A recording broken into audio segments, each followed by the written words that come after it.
14 જાન્યુઆરી 2024ના રોજ શરૂ થનારી ભારત જોડો ન્યાય યાત્રાને લઈ સુરત શહેર જિલ્લા કોંગ્રેસ દ્વારા માહિતી આપવામાં આવી હતી।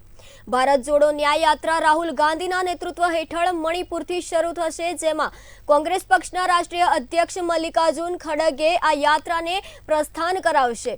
6500 કિલોમીટરની ભારત જોડો ન્યાય યાત્રા 110 જિલ્લા અને 15 જેટલા રાજ્યોમાંથી પસાર થશે। દેશમાં વધી રહેલી આર્થિક સમાનતા, રાજકીય ધ્રુવીકરણને રોકવા અને સર્વસમાવેશ રાજનીતિ માટે ભારત જોડો ન્યાય યાત્રા શરૂ કરવામાં આવી છે।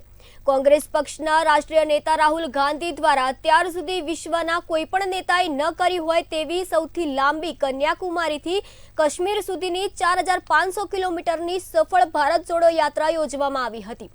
ત્યારબાદ ભારત જોડો ન્યાય યાત્રા શરૂ કરવામાં આવશે, જે મણિપુર 14મી જાન્યુઆરીથી પ્રારંભ થઈ 20 માર્ચના રોજ મુંબઈ ખાતે પૂર્ણ થશે।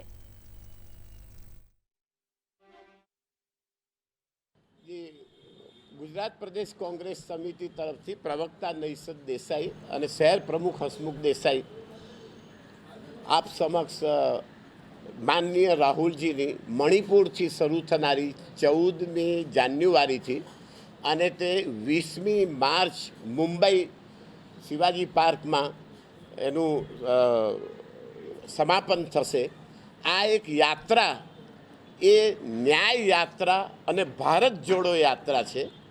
ये भारतनी राष्ट्रीय एकता ने मजबूत बनाववा माटे अने आर्थिक समानता प्रस्थापित करवा अने धार्मिक अने सामाजिक समानता अने एकता प्रस्थापित करवी आ एना मुख्य उद्देश्य हेतु है। अने आ यात्रा ने भारतनी जनता अवश्य सफल बनावशे।